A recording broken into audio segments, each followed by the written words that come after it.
The wind howled like prolonged screams sweeping through the snow-covered valley.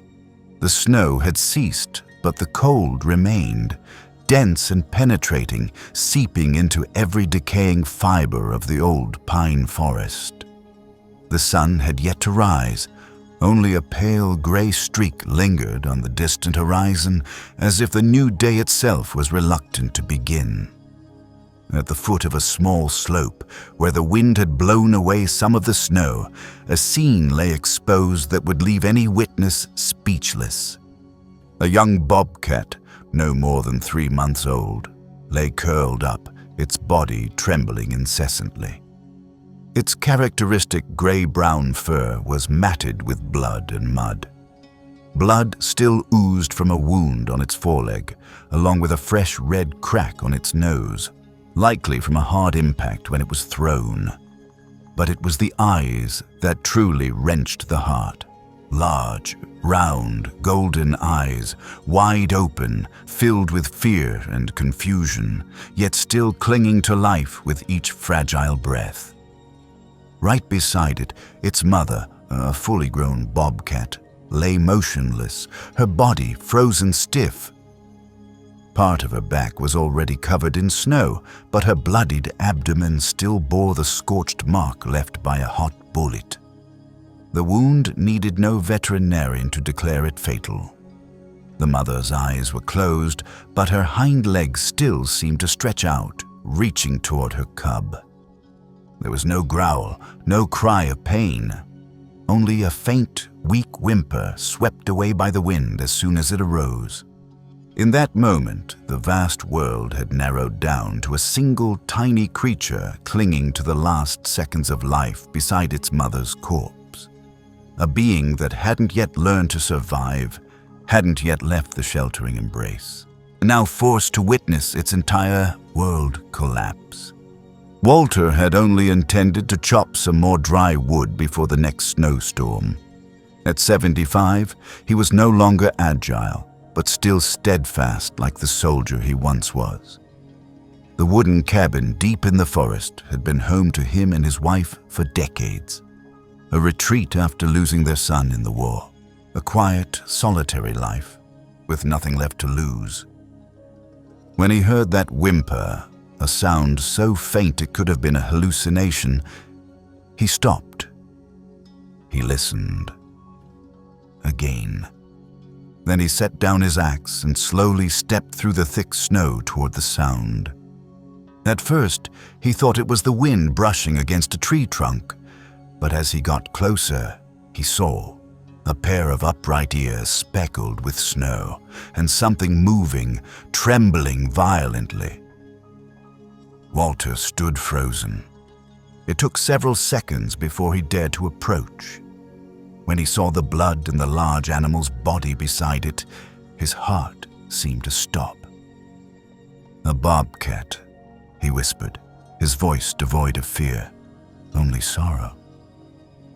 The young bobcat looked up at him. It didn't cry, didn't move, but it didn't flee either. Perhaps it had no strength left. Perhaps it understood this was the last time it would see someone. Walter sighed. He knelt down, the cold snow seeping through his old jeans into his knees. His hand trembled as he reached out, but the bobcat didn't bite. It only recoiled slightly, reflexively, then lay still. His wrinkled hand gently slid under the damp, cold fur, lifting a body no heavier than a large cat. Light as holding a wet towel, fragile and delicate. Damn, he hissed through his teeth. It had been a long time since he'd uttered such a word, but it wasn't out of anger. It was because his heart was breaking once again. When Walter returned to the cabin, Marianne was sitting by the fireplace, knitting a scarf. The firelight reflected off her silver hair, making her look like a painting. He placed the small creature onto the woolen scarf he had prepared. She said nothing, didn't ask, just looked. Then gently left her chair and stepped over to the struggling animal. One hand touched its leg, The other rested on his shoulder. "We'll be fine if they find out," she said softly. He nodded. "I know.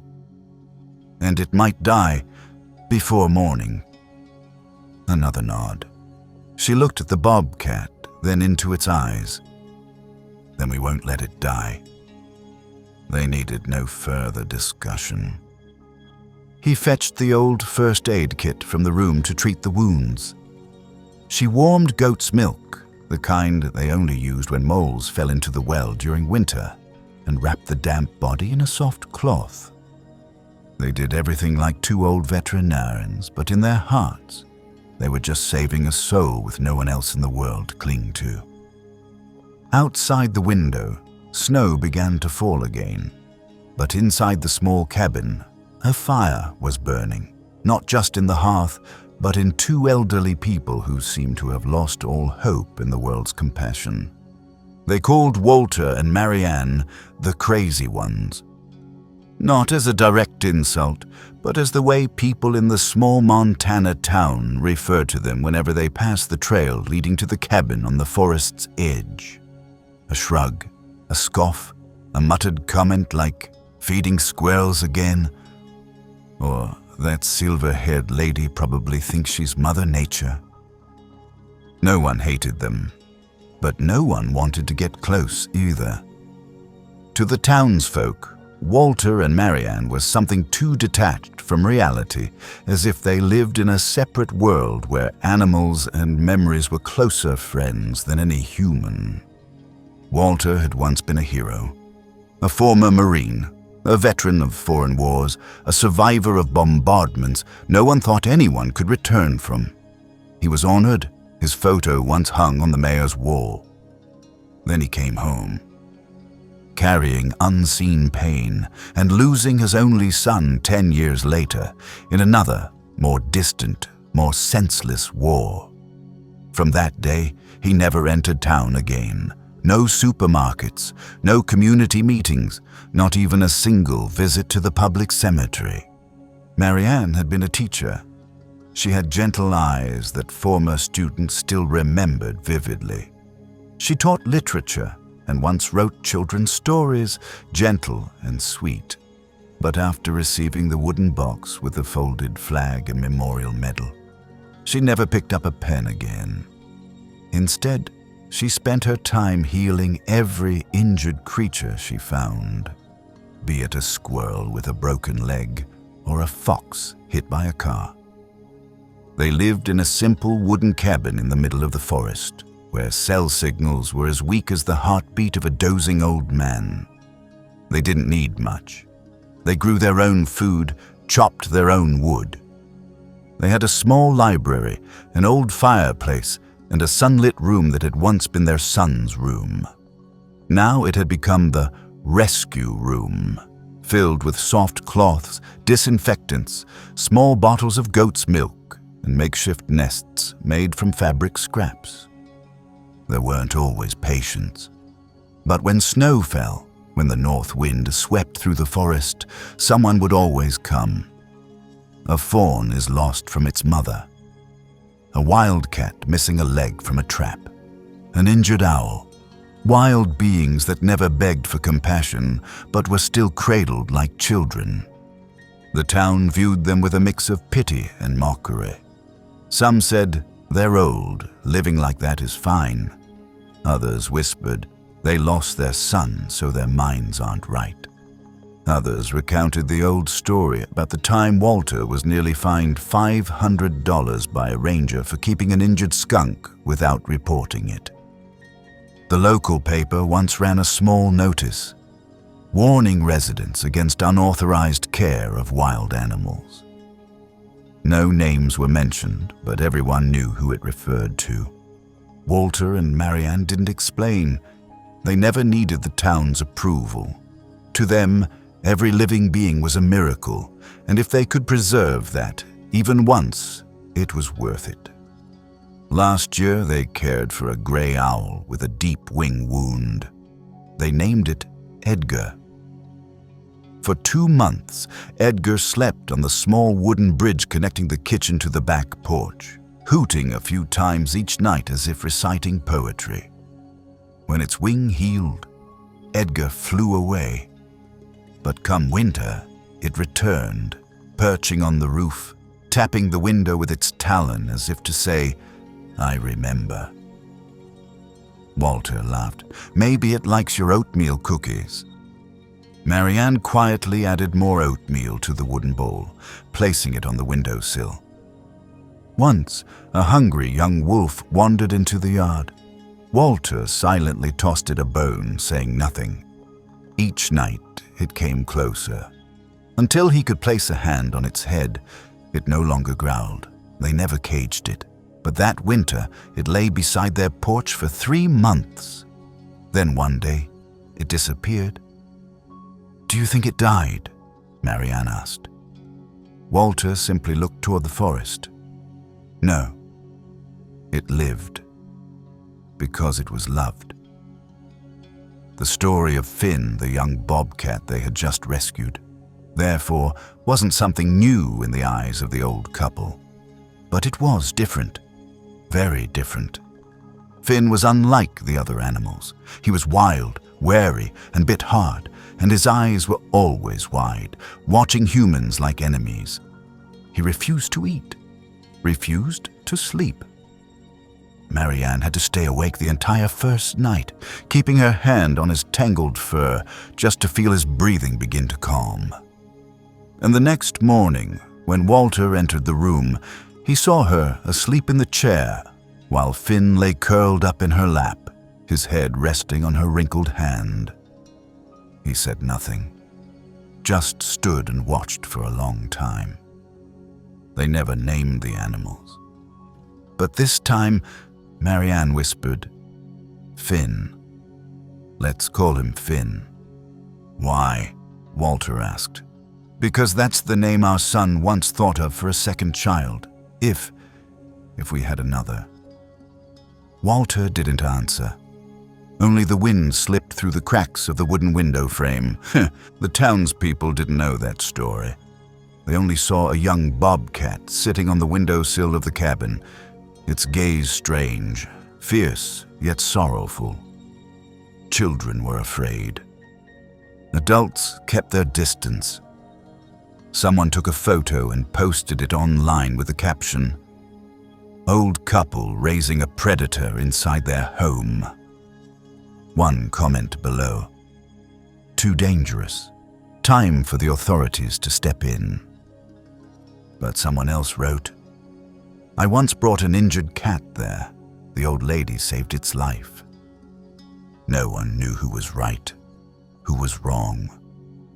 Only that in the coldest winter in years, there was a small house in the forest that always had lights on. And inside, 2 people whom the world called crazy were still patiently warming the souls that had nowhere else to go. Marianne once wrote a few lines in an old notebook. No one read them, only she knew. But when the wind flipped the page, a single italic sentence was visible. "They call us eccentric, but if kindness is abnormal, then I vow to never be normal again." Rumors in Timberline didn't need social media to spread. Just a quick glance from the back seat of a pickup truck, a soft gasp at the sight of pointed ears poking out behind an attic window, or a quiet figure crossing the road, an old worn-out backpack slung over one shoulder, with a small ash-gray creature nestled inside, its damp nose poking out to sniff the breeze. Is that it? The bobcat. They took it grocery shopping. Of course not. Walter never stepped into the town market. But once, just once, Marianne sent a prescription to be delivered to their home. And the delivery boy, only 16 years old, came running back, voice trembling with alarm. "I saw it. It was lying in the old lady's lap, licking her finger, its claws sharp like tiny knives. It looked at me. It really looked at me. Like a person." That was enough. From then on, whenever Walter and Marianne were mentioned, People no longer said the kind old couple, but those two weirdos in the woods raising a wild animal like it's their child. They were no longer just subjects of gossip. They gradually became symbols of something off, something unnatural, dangerous, something people didn't want to admit might be right. In a small town where dogs had to be leashed and cats had to be crated, the image of a wild bobcat resting its head on an old woman's lap, eating from a silver spoon, having its fur wiped with lavender-scented towels, was unacceptable.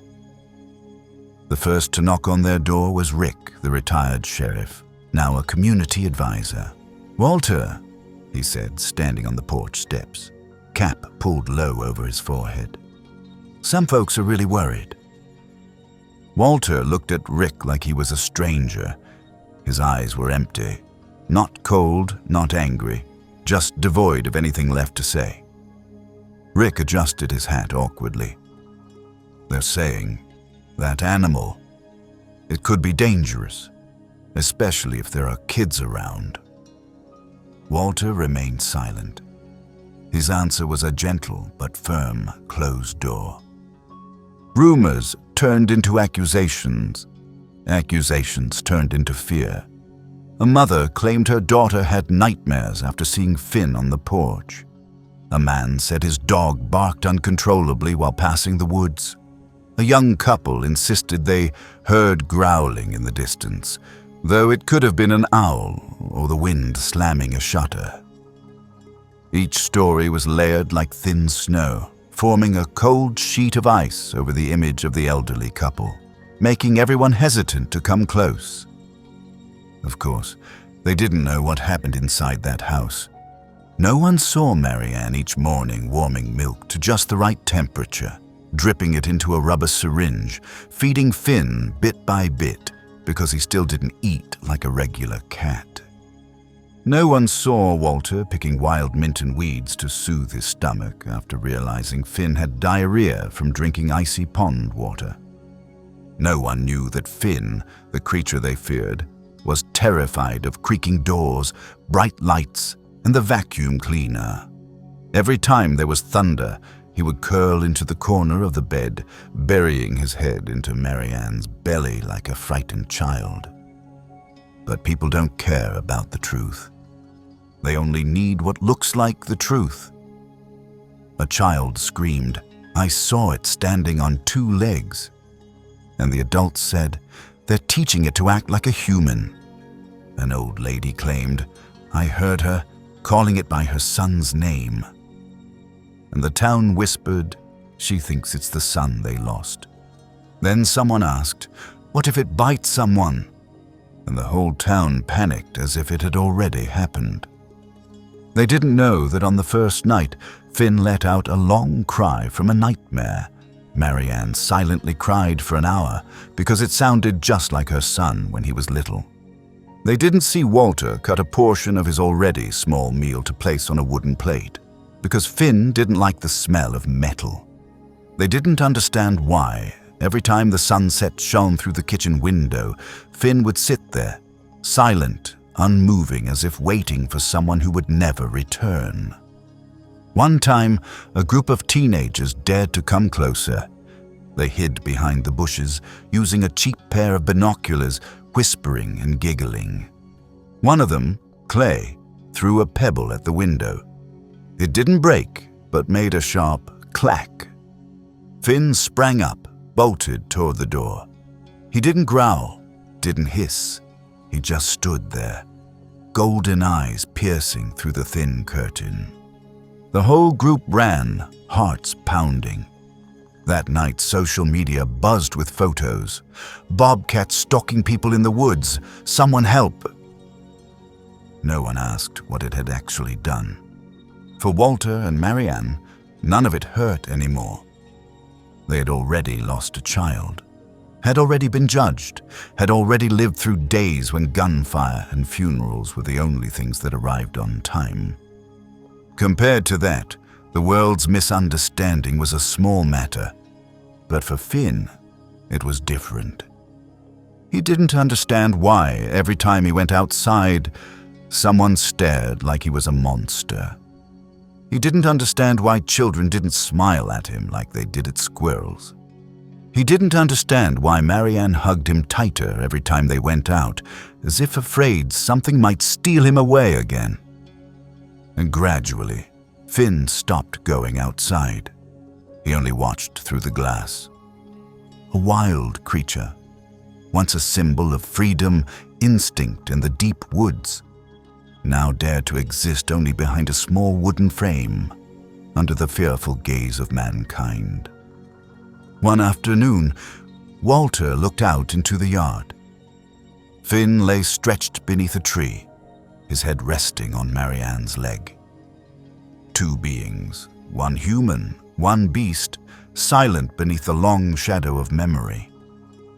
Walter quietly said, "We're raising him like a child, but the world only sees an animal." Marianne didn't reply. She just stroked Finn's head and whispered ever so softly, "Because the world has never known what it means to love without condition." That year, the snow came earlier than usual. Christmas hadn't arrived yet, but the wind already howled through the roof cracks, snow piled thick, nearly erasing the forest path. Dry branches drooped, blanketed in cold, like the silence of things left unsaid. Inside the old cabin at the forest's edge, Walter added more wood to the fireplace, the flames casting light over his wrinkled face and silver hair dried by years of winter. He said nothing. The night air was colder than usual, but inside he felt a growing unease, an indistinct kind with no clear cause.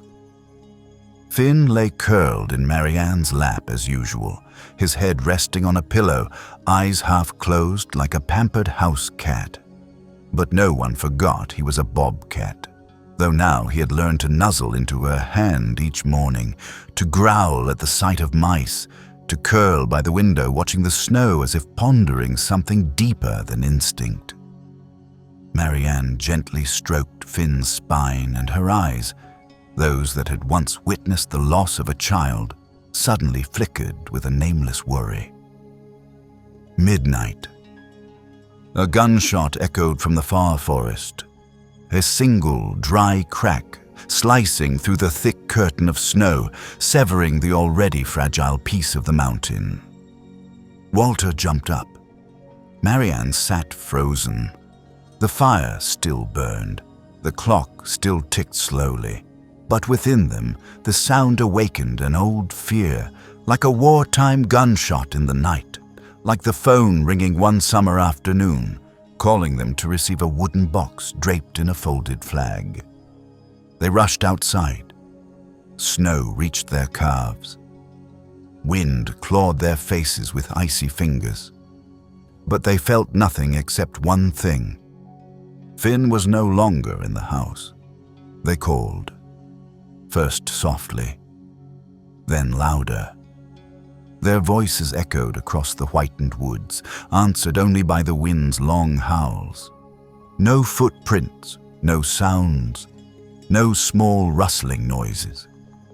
Only an empty absence, when a life that once warmed a home suddenly wasn't there anymore. Marianne collapsed into the snow. She didn't cry. She just sat there, her hands buried in the icy white, eyes fixed on the dark where Finn had vanished, like she was trying to see through time, to understand why this was happening again. Walter stood behind her for a long time. Then he knelt, draped a sweater over her shoulders, took her frozen hands, and led her back inside. He didn't say a word, not because he had nothing to say, but because words had no meaning when the heart had once again gone hollow. That night, they didn't sleep. The cabin, once warm, now felt frozen from the inside. Finn's blanket still held his scent. The dinner table still had a small bowl with shredded chicken. As if his presence had only just left seconds ago, but the emptiness felt like it had stretched on for years. They were familiar with loss, but not this time. Not with Finn. The next morning, Walter took a gun into the forest. Not to shoot, just for protection, or to let a hunter know that he knew what had been done. But there were no tracks, no blood, no clear prints, just snow too thick, wind too strong, erasing everything as if Finn had never existed. 3 days passed. Marianne didn't cook. Walter didn't chop wood. They drifted through those days like hollow figures, pacing their small forest cabin like nothing more than a shell. No one came, no one asked, no one knew. And if they did, they didn't care. To the town, the missing Bobcat was a story that had finally resolved itself. Wild animals belong in the wild. That's how it should be. We warned them. But no one knew that to Walter and Marianne. Finn wasn't a wild animal. He was family. Wednesday night. Marianne quietly folded the small scarf she had knitted for Finn and placed it in a drawer. In the attic, Walter opened the window, letting the wind carry his final call, like he had once called to a son who never answered. And then, just as they believed he was gone forever, the wooden door at the back creaked open, and a weary breath echoed as though snow had soaked deep into his lungs. Finn stood at the threshold, caked in mud, fur matted, belly smeared with dried blood, one leg limping, but alive. And he hadn't come back alone. Beside him was a small dog, its golden coat torn in several places, one eye bruised and swollen, clearly having just escaped something brutal. Finn lowered his head, nudging the puppy inside with his nose. Then he collapsed on the doorstep, exhausted. Walter picked him up and carried him inside. Marianne didn't scream, didn't cry. She just wrapped her arms around him tightly and pressed her lips to his forehead like a mother greeting a child returned from death. No one asked where he had gone. No one needed to. One thing was clear. Finn didn't leave them. He had left to save another life. And in that moment, Walter looked into Finn's weary golden eyes and, without hesitation, called him my son. Some returns need no explanation. Finn never told where he had gone, never bore evidence but for wounds on his back, dried mud on his paws, and eyes that now held something older, heavier. But what melted Marianne's heart wasn't the blood or the limp. It was the puppy behind him. A creature even smaller than Finn had been the first day they found him. Its whole body trembled, fur matted into clumps, belly sunken, one ear torn. But in its eyes of something beaten, abandoned, rejected, still flickered a glimmer of hope, as if it somehow knew this was the last place it could trust kindness. Marianne opened the back door wide. Inside it was warm. The fire still burned. Heat seeped into every old wooden panel.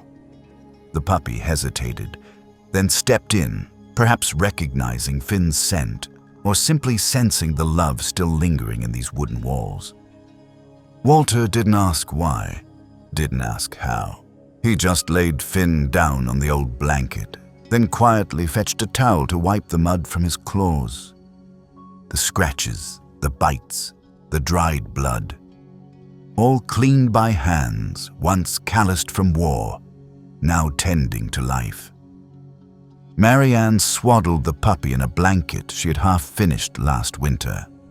She stroked it, dropped a few sips of honey water into its mouth, just as she once had with every stray cat she'd saved in her youth.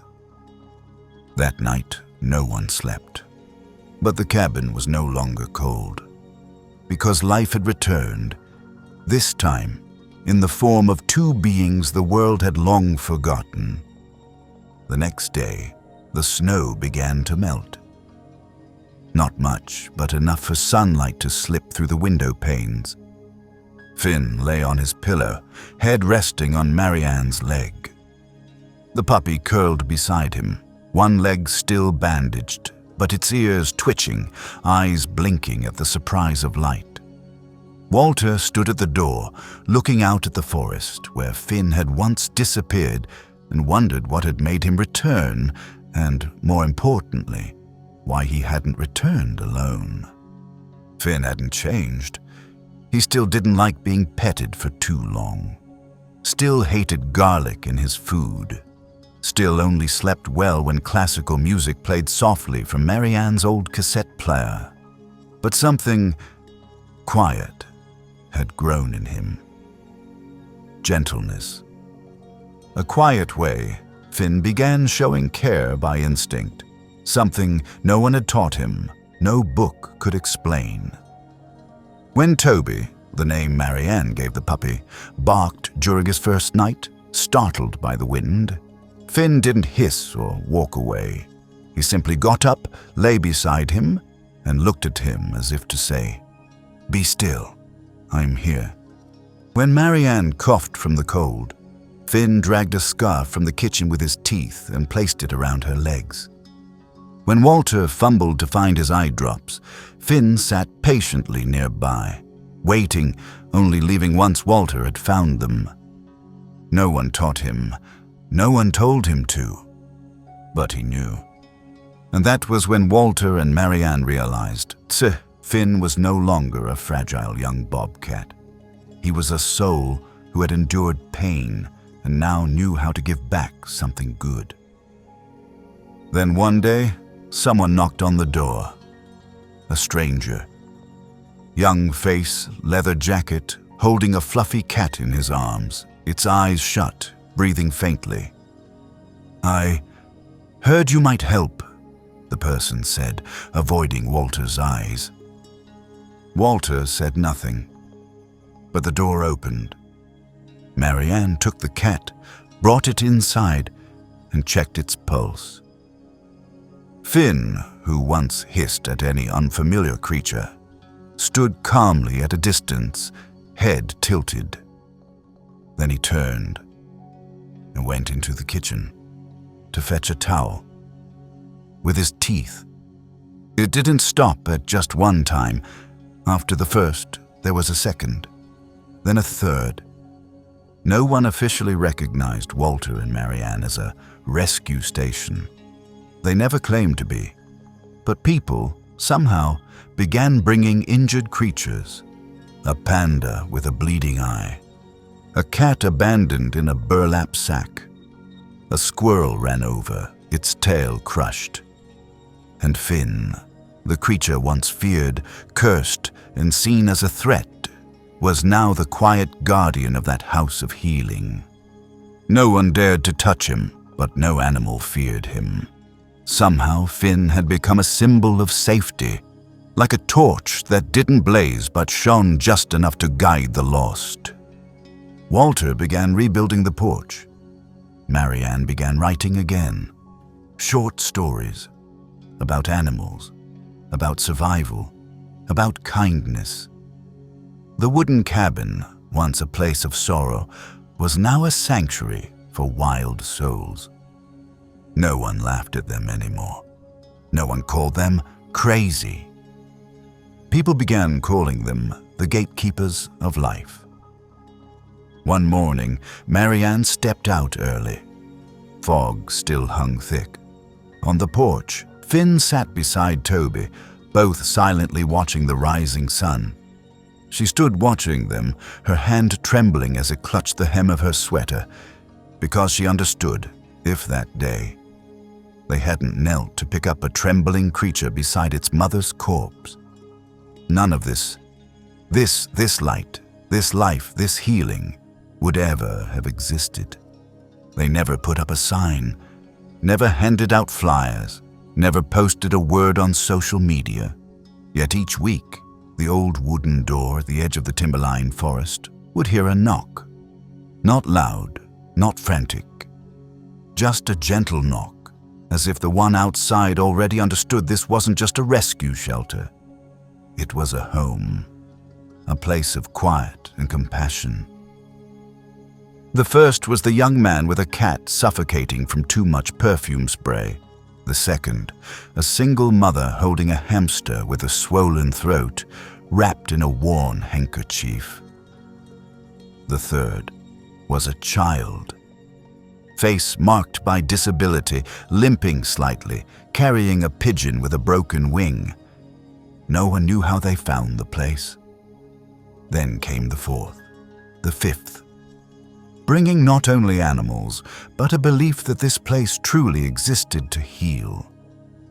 Walter was stiff at first. He wasn't used to visitors.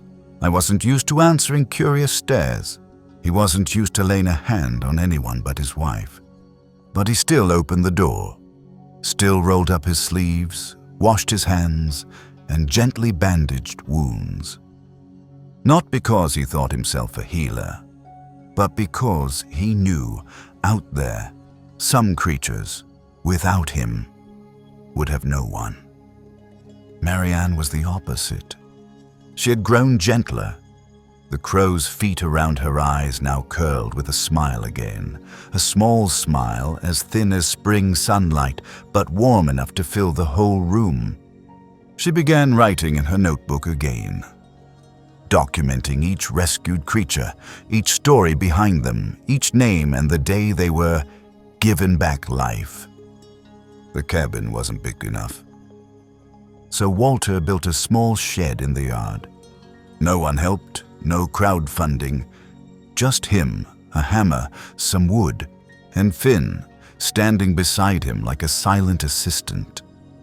Finn changed, not into a tame pet, but wiser, more composed. He no longer slept all day. Each morning as light touched the attic, he'd rise, circle the yard, sniff the earth, check the shed, watch Marianne boil water, then lie down by the front door, like a sentry. Everyone feared him at first, but eventually they understood. He didn't need to speak, didn't wag his tail like a dog, didn't nuzzle like a cat. His presence alone told everyone who entered, here, every living being is treated with respect. For the first time, the town's rumors weren't judgmental. A bakery owner told her customers, "That Bobcat seems to understand human speech." A gas station clerk whispered, "Dog Toby lives with it and never got bitten. Some say it even licks his ears every night." An old man with a silver beard, once their harshest critic, brought in a tailless stray cat himself and stood outside for a long time, unwilling to leave. Then the local paper heard the story, not because they came looking, but because an 8th grade student wrote an essay titled "My Hero" about Walter and Finn. The teacher posted it in the school newsletter. A young journalist, still green but tender-hearted, came to visit. No interview, no photographs. She only asked to sit in the yard one spring afternoon and observe Walter tend to a baby otter burned by sun exposure. A week later, the article "The Gatekeeper in the Pines" was published. It didn't go viral, but one by one people read it and sat silently afterward. Because they began to understand that tiny house where 2 old crazy people lived had saved more than 30 wild animals in just a year. And more than that, they had never needed anyone to know. A national animal welfare group offered sponsorship. Walter declined. A television channel wanted to film a documentary. Marianne gently shook her head. Because they knew, if something is born of true love, it doesn't need a spotlight. It needs to be protected. One day, it rained in the forest. Not heavy, but steady. The cabin dampened, the wooden walls breathing the warmth of moss, ash, and ointment. Finn lay in the corner beside Toby, and a blind cat rescued the day before. Walter read the paper. Marianne knitted. A young girl stood at the door, holding a white rabbit. Her eyes were red. Her dress was wet. Her hands were shaking. She said nothing, just bent down and placed the rabbit on the porch. Walter stood up, about to go out. But Finn was already there. He didn't look at the girl. He simply lowered his head and gently licked the rabbit's ear, as if to accept it, as if to say, "You're allowed here. We've been broken too." The girl burst into tears. From that day on, the townspeople no longer called it the house in the woods. They called it a name Walter himself had never imagined: Finn's Rescue Shelter. That winter returned earlier than usual. Snow once again blanketed the roof. The trees at the forest's edge grew thinner with each passing year. Marianne's hair turned fully white. Her hands no longer held knitting needles. Even her steps slowed, as if time no longer wished to rush her.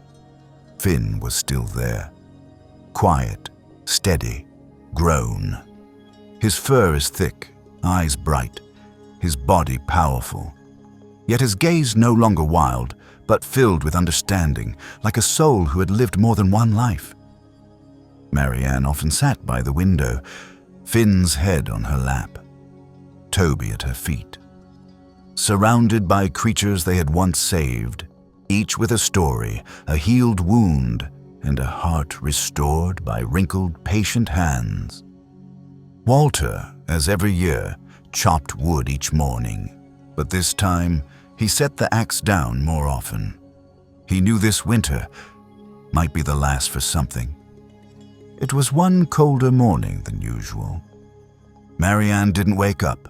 The bedroom door was slightly ajar, light filtering through the thin curtain, casting a soft glow on her face like a mist. Finn lay beside the bed, unmoving. He didn't growl, didn't howl like the wild. He just lay still, staring. Walter sat beside her, holding her hand. No tears, because sometimes, when the heart has loved fully, grief no longer needs sound. Marianne slipped away gently, like smoke leaving a candle. Her funeral wasn't crowded. Just a few old friends, some children who had once brought animals to be saved, a few neighbors who now called them good people. And Finn, he didn't leave her side.